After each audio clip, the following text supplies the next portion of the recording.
now for the man who needs no introduction, because we've already introduced him, J Party. All right. Yes.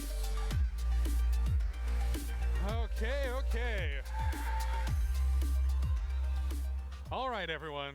Glad to see you're still awake out there. It's been a long day, I'm very aware. So we are quickly approaching the end of the evening. I know it's a very sad thing. So we're going to do our traditional engineering panel as we do each year. So how this is going to work, some of you submitted questions online. We're going to make sure those questions get answered. I have them here. As is tradition, I have not told any of the engineers what the questions are, so we can do our best to catch them off guard. As well, we're going to allow questions from the audience. So there are two microphones, one over here. Wave on this microphone. Hi, Hannah. And one microphone over here. Hi, Annie. And you are going to be allowed to ask your own questions. So what's going to happen is we're going to pull the engineers out here. We're going to get things started. I'm going to invite some folks to get in line. If you have a question, we're going to bounce between a couple online questions, get ones from you out there. While you're in line, go ahead and tell your question to Hannah and Annie, and they're going to help kind of work through it, make sure it's phrased properly for folks to understand. And then you're going to speak loud and clearly into the microphone for the folks at home to see as well. All right, I think that's about all I have to cover. So without further ado, we're going to go ahead and welcome our engineers. So let's go ahead and step out. Folks, this year you're going to be speaking with, I'm hoping to see their faces so I can name them, Matthew Dean. Hello. We're going to do one at a time. Coming up next, Arseny, Adam Miller, Sorkis, and of course, Matt Brown. So come on down, folks.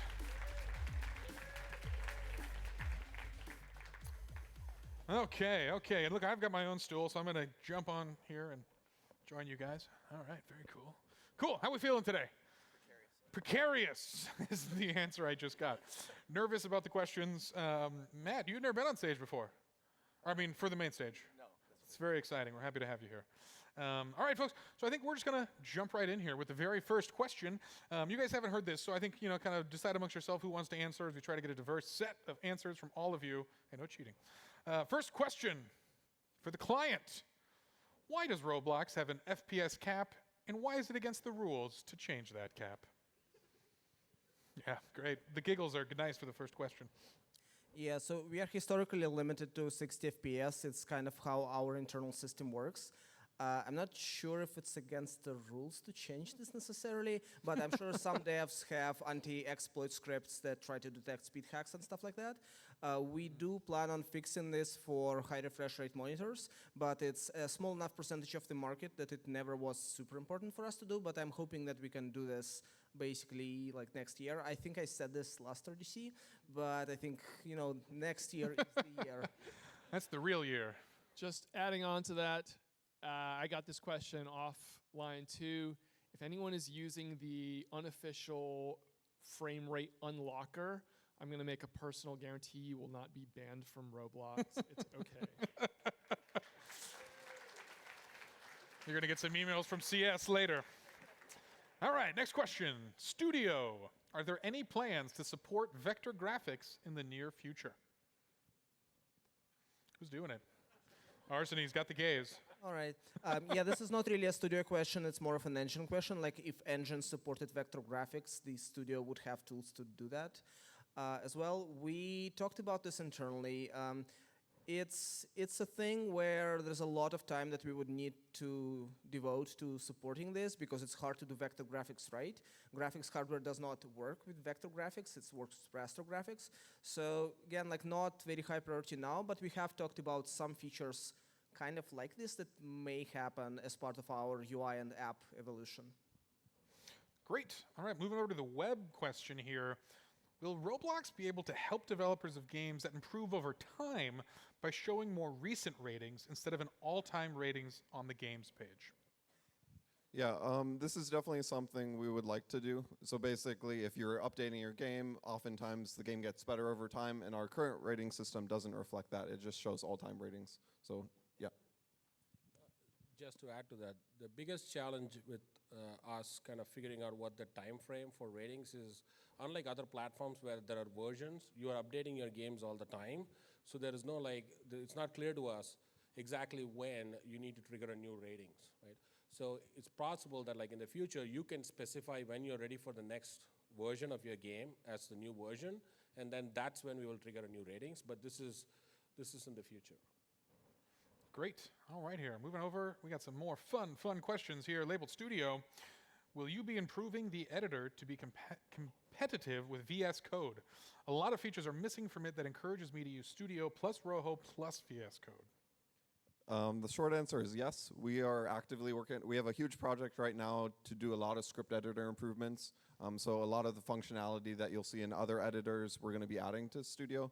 If there's anything specific you want, please make a dev forum feature request. Now's the time, and we'll get it into the pipeline.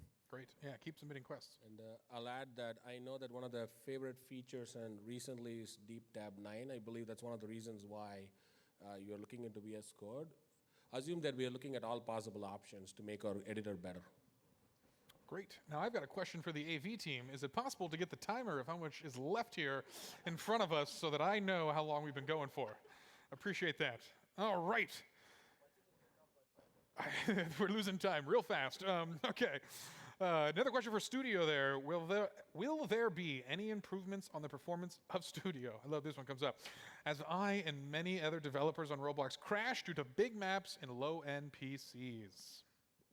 Short answer, absolutely. So one of the things that you guys saw over and over today is the fact that we want to support mega games with like lots of players and very, very large worlds.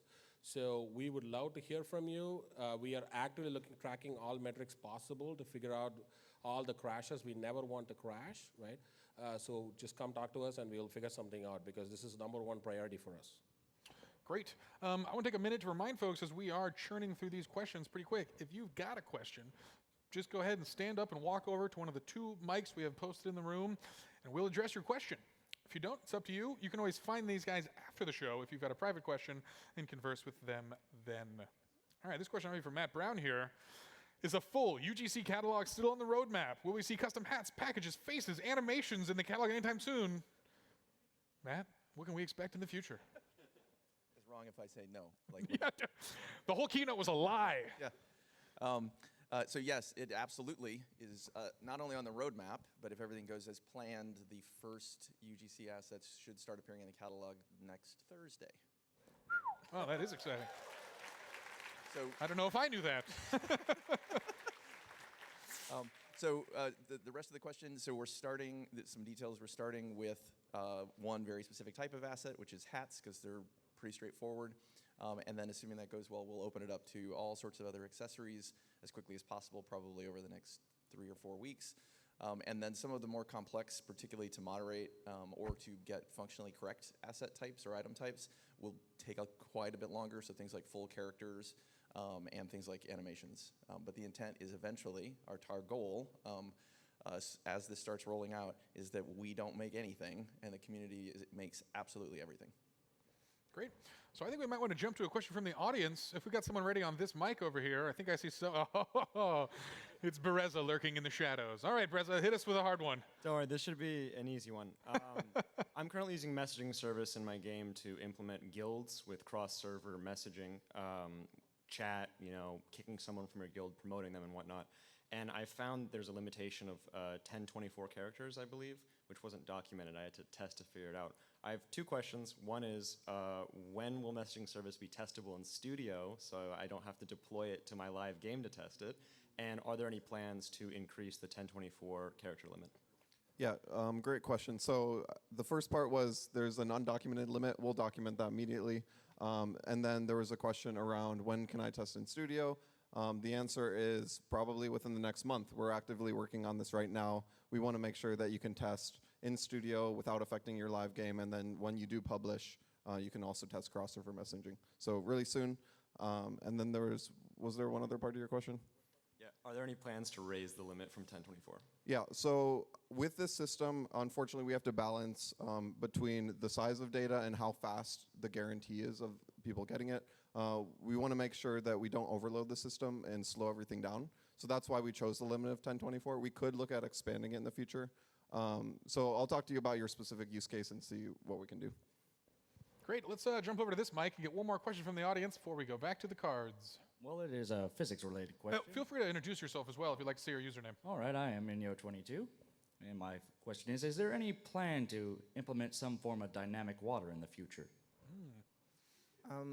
We really want to do this. It's really hard. Not a lot of people know this, but in 2012, I think in 2012, we actually built a prototype with cellular automata based on the old voxel water system. We never shipped it. There were significant challenges in terms of performance and also networking kind of interactions with that. We want to do this. We don't know how yet. So I think it's a thing that will be on our kind of like long-term vision, but not in the short-term roadmap. Well, thank you anyway. Great. We try. All right, jumping over to the online folks one more time. Here's a fun one that we get each year a little bit. When will the entire site dark theme finally roll out? Trade and group admin pages. Yeah. Tell us. As I understand it, group admin, there's an active project working on right now rebranding it to be the new theme, and we'll get dark theme for free with that. Expect something in the next month or two. The other page was trade. I'm not sure what the status of that is, but I'm sure at some point we'll do it. Cool. One more from online. For client side, are there any plans to improve teleporting between players' places? Improve teleporting players between places. You know, you got it. Players, places, teleporting. Yeah, so once upon a hack week, maybe 2 or 3 years ago, one of our great engineers, Val, built a prototype of seamless teleports. So you'd be in one place, and you'd actually see the next place before you teleported there, so you could walk smoothly between places. We proved that it's possible, and this is definitely part of our long-term roadmap. It's not on our short-term roadmap. Great. All right, let's jump out to the audience. I'll head over to this microphone. One more time, go ahead and introduce yourself with your Roblox username and ask away. Hello, I am Reshiram110. I did have a question regarding the UGC announcement from earlier. One of the screenshots you posted, it showed the avatar wearing like UGC items and whatnot. And in the bottom corner, instead of the Robux icon, you had a weird like diamond shape icon. Nice. And I was wondering if that was the potentially future credit that would replace Robux, or what was going on with that. That's a good one. Trying to think of what that image was. No, I guess is the short answer. If that was a mistake, whatever it was, we're not replacing Robux with something else. Okay, thank you. Great. All right. That was a good one. Remember, the winner stumps you guys with a real good technical question. All right, let's jump over to this side, see what you got. I'm Encoded Lua, Justin. I was wondering when, about an ETA on particles in viewport frames. I mean, I know that they were like just released within the past few months. They're really good so far. I was just wondering if particles were going to be supported in like the next few months. The answer to the next 2 months is no, because for this to be supported in the next few months, we should already be working on this, and we aren't. Viewport frames use a slightly different rendering pipeline, which is why you have a small subset of features. We are slowly expanding this. Like we shipped support for lighting controls in viewport frames, I think a week or 2 ago. So you can expect updates to generally happen, but if a lot of people have the use case of particles specifically, you should make a feature request on that forum. Other people can weigh in with their feedback, and then we can prioritize this accordingly. All right. Thank you. Great. I think we're going to take one more from each microphone out here in the audience, as we got a lot of folks lined up. I'm Redustian. With a full UGC catalog, how will limited items be working? So the plan is for creators, community creators, not just us, to be able to create limited items. It's really easy for us to implement and us to enable. We're not going to do it right out of the gate. We're trying to do this incrementally so we can see, we want to make sure that everything stays healthy and happy, and so we want to watch the behavior as this rolls out. But the plan is to enable it and see how you guys use it. Thanks. Cool. One more from this side. Hi, I'm Thomas Shabbat. I'm wondering how is the user-generated content going to work around the limited system and existing hacks? Meaning, how is it not going to cause issues for existing limited items? Yeah.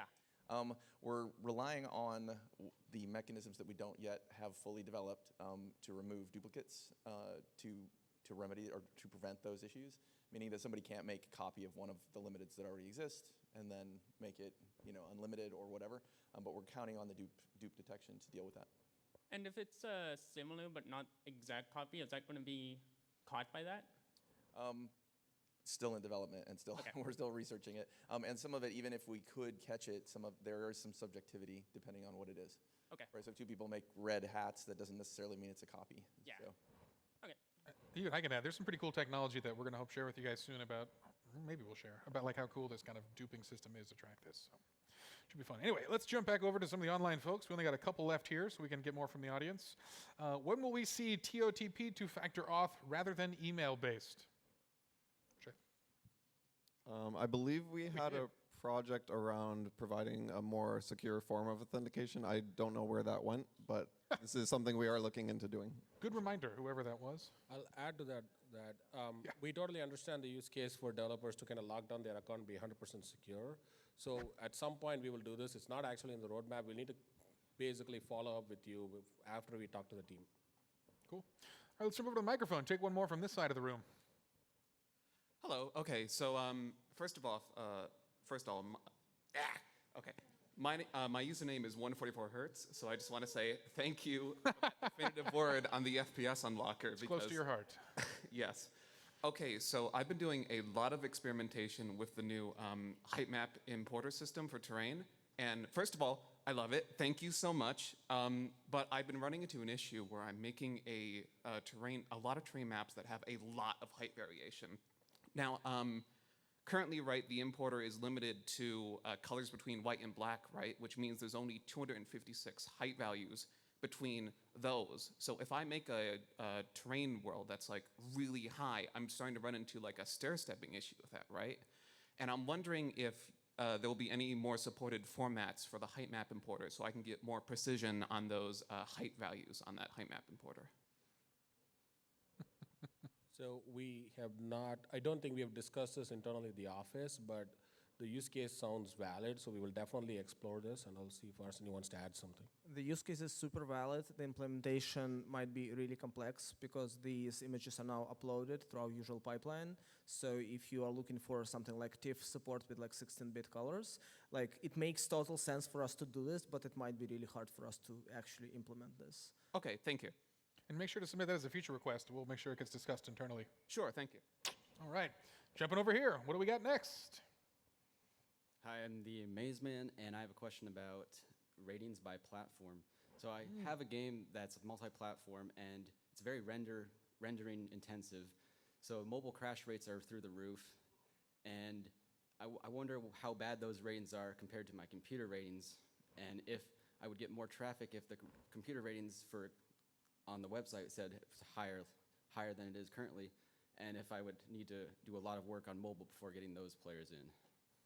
Got it. So there is a couple of trickiness that we need to unpack there.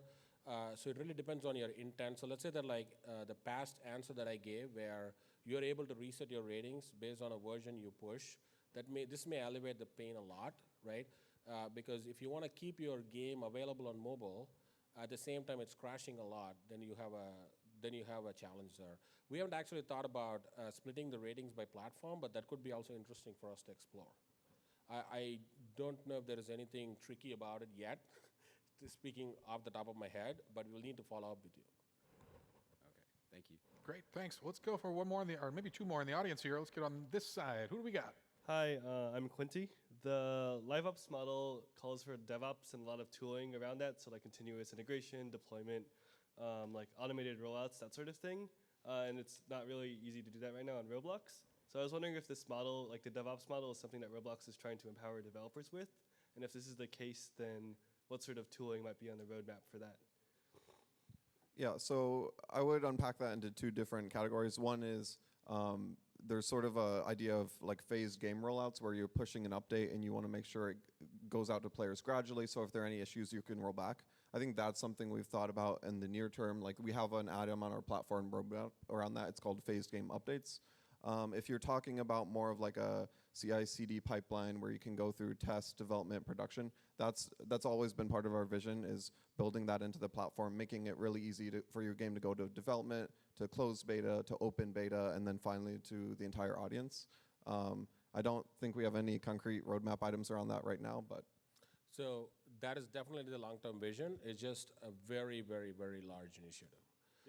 And there's lots of, like, immediately you can think of a lot of things that go wrong, right? Like, you need to sandbox the data stores, you need to sandbox a lot of the live services, you need to think about like how your badges, everything that you connect has to work in this environment. And we are gonna actually try to get closer and closer to this vision, but it's gonna be multiple years before we get there. Yeah, in the near term, we are doing things like working on sandboxing crossover messaging, eventually sandboxing data stores, and that will enable us to move towards that. Let's get one more from out here, and then I'm going to try to finish up from the folks on the web. Hi, so I'm Justin Average Tree.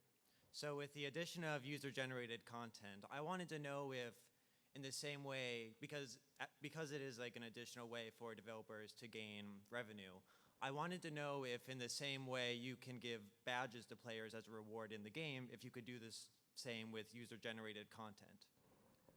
We are currently discussing the best way to make that possible. We absolutely want that to be possible.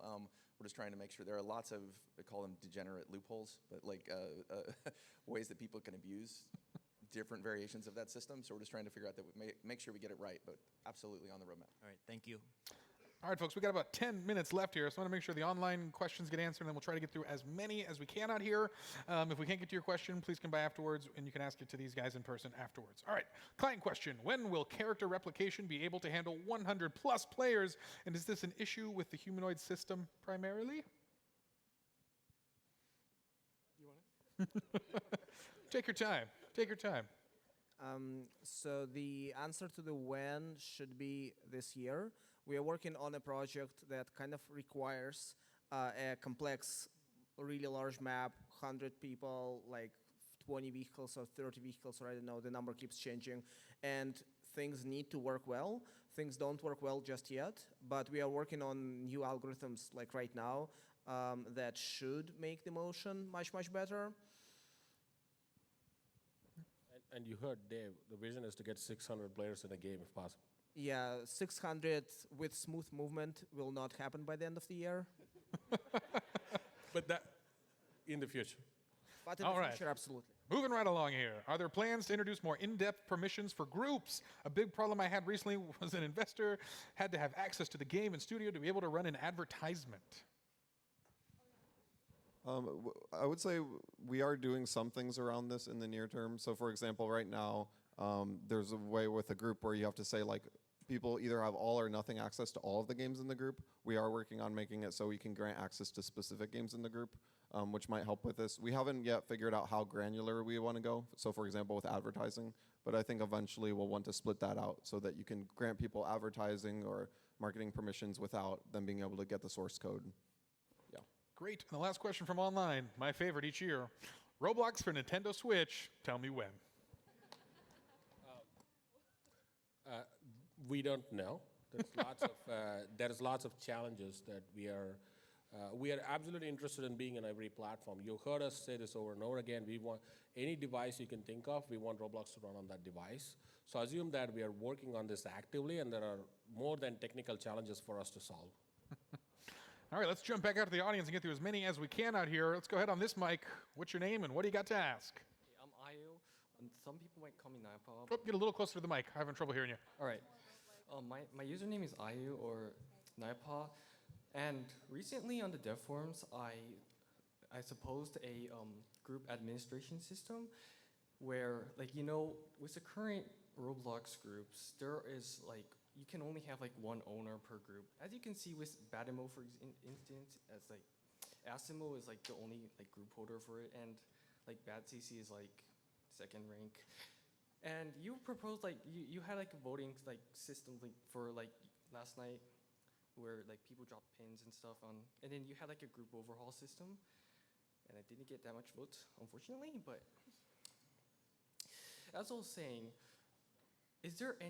are you like finding a way to like make it so that you can like have like efficiently have several people like administrating the same groups, like able to pay out, able to change all the ranks, etc. Like, got it. I think we got this question for the most part. You guys. So, I think it's fair for me to summarize the question as, it looks like there are some limitations in the permissions on like who can do what in the group. other than the owner, and we should definitely look into fixing this because it's completely unintentional. We want the ability for someone to be able to create permissions to give to other people.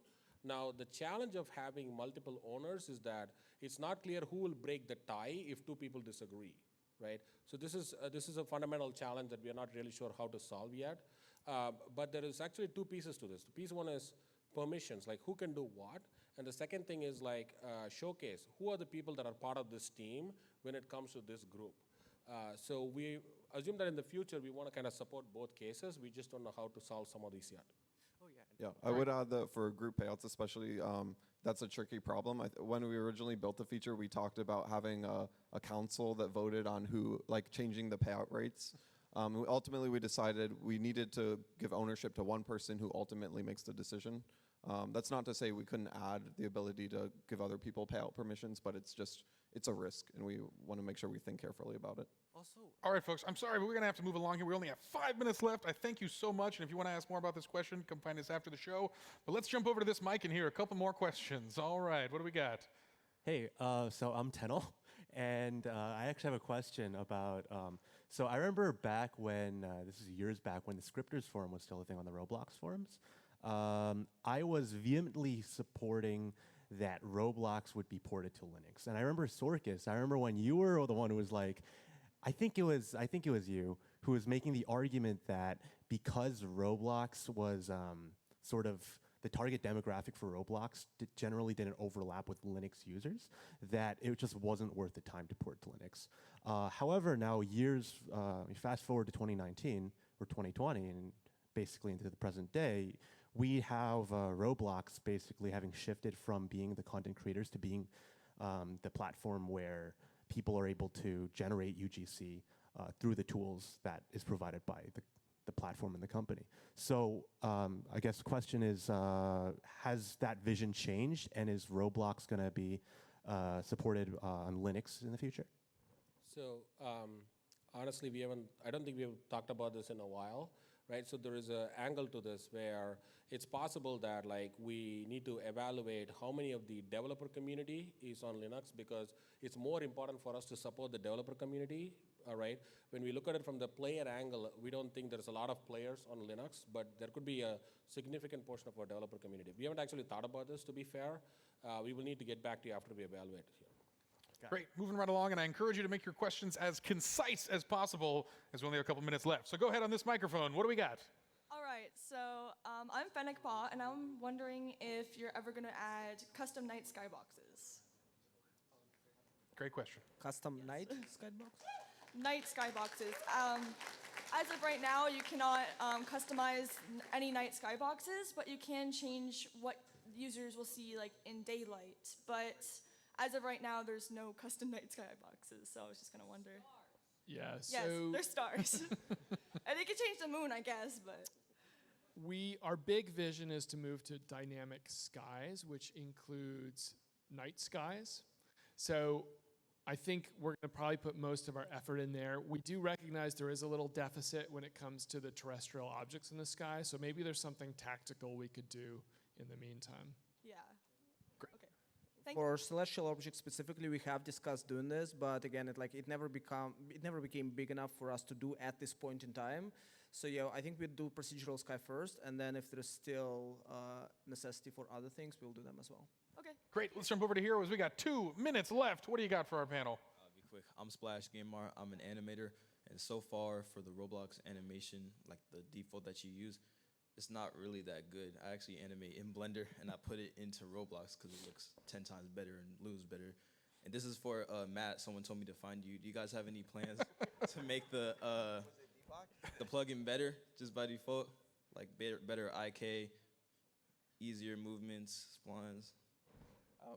Yeah, we're still working through the exact details. I think what I can say is that we're currently in the process of a ground-up rewrite of the animation editor. We've heard that feedback. We look at the telemetry. We realize that it's not a tool that most people use to create new animation. In fact, the most popular way is actually a third-party plugin from the community, not our own tool. So we are in the process of rebuilding that from the ground up. And the things you described are absolutely on the roadmap. So much improved IK, a much more flexible IK, and different types of curve support. Thank you. Great. I'm hoping to get through 3 more questions, so I apologize to everyone in line. Let's jump over here to this mic and get one more in here.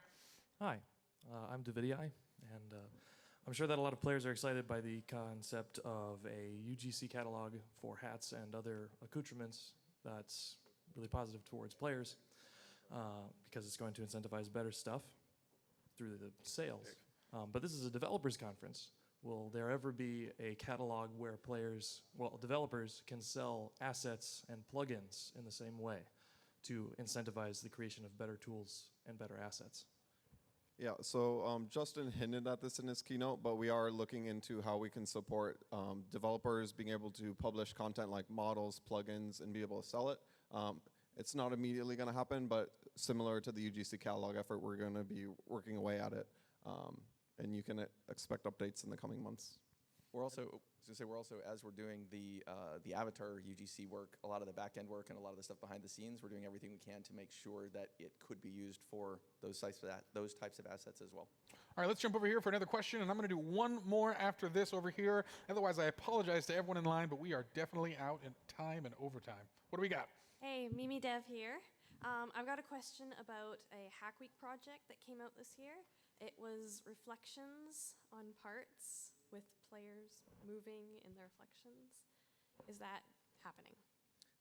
So it's not fully happening just yet.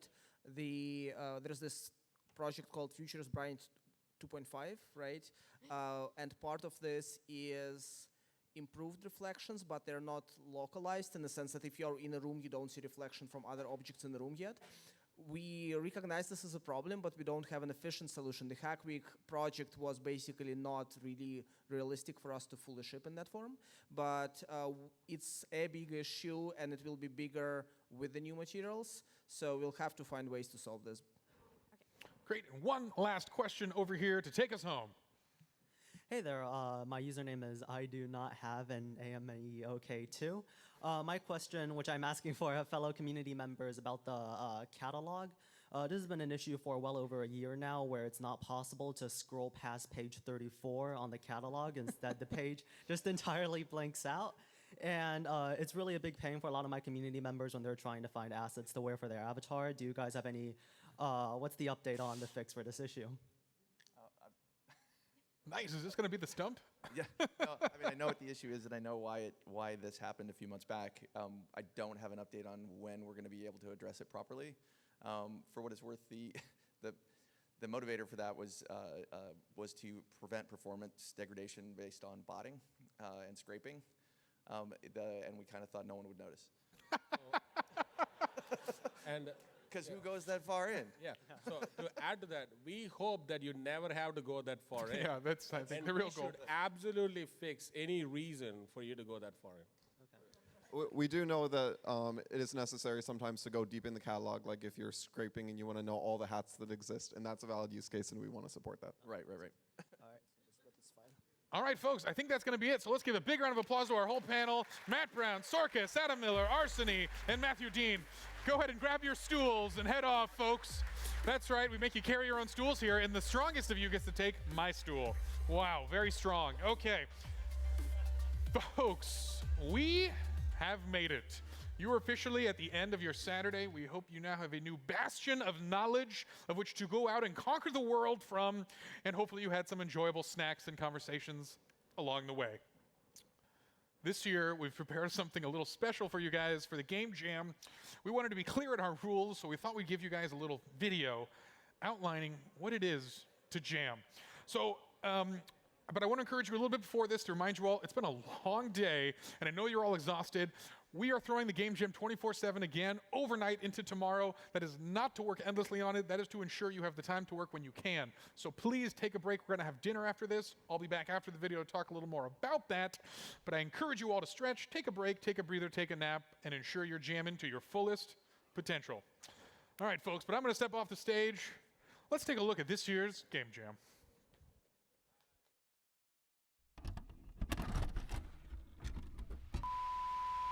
Oh man, I asked for black coffee, and this coffee is just a Hi, didn't see you there. I'm Jay Party, and I'm here to introduce you to this year's RDC Game Jam. But what is a game jam? A game jam is a celebration and tournament of creativity, intelligence, and mental fortitude. It will test your ability to build unique and immersive experiences and share them with the world and our panel of elite and prestigious judges. But above all, a game jam is fun. It's a celebration of Roblox culture. So remember that while you're out there building worlds never seen before. And good luck, you'll need it.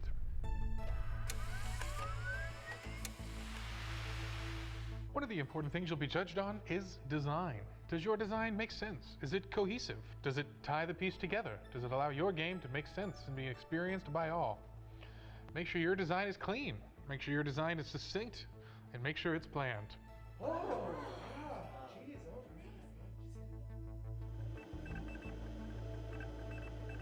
Theme. A theme is a guideline for your project, but it should inspire, twist and interpret it in new ways to unlock exciting ideas.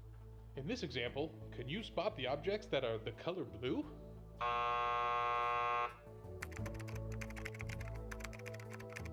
Creativity.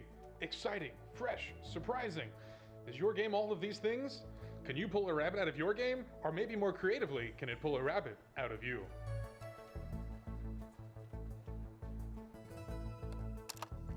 Originality. Are you one of a kind? Is there no one like you? Your game should be one of a kind as well. So don't reuse the same old overdone meme format. Be something fresh and exciting.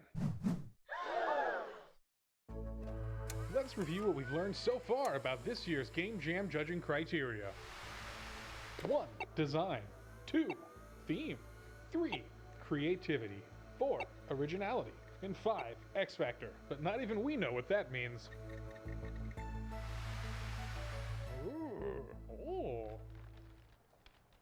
Magic. Rules. Everybody loves rules. Let's talk about the guidelines that will help shape your Game Jam experience.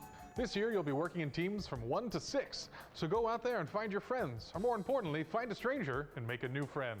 1. For the soloist performance. 2. Because everyone needs a friend. 3. For that magic number. 4. Because someone's got to get the coffee. 5. At least now your team can fall back on a pop music career. 6.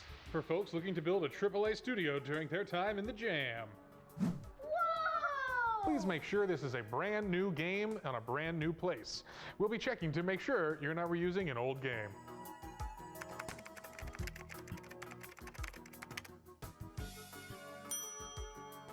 In addition, please use original models and assets. If it looks like you've been building your model since the time of the dinosaurs, we can tell.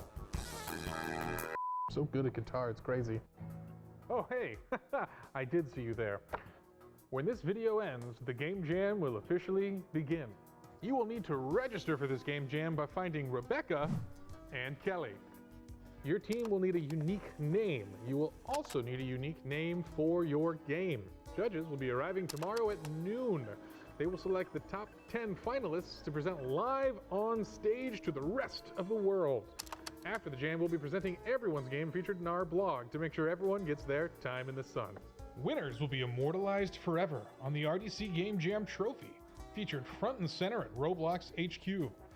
Each member of the winning teams will also receive a unique digital trophy to show off your accomplishments with the entire Roblox metaverse.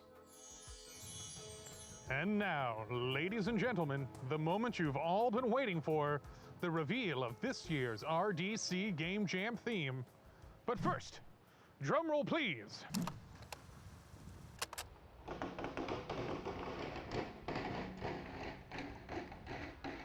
Excellent. This year's theme is Bite Off More Than You Can Chew.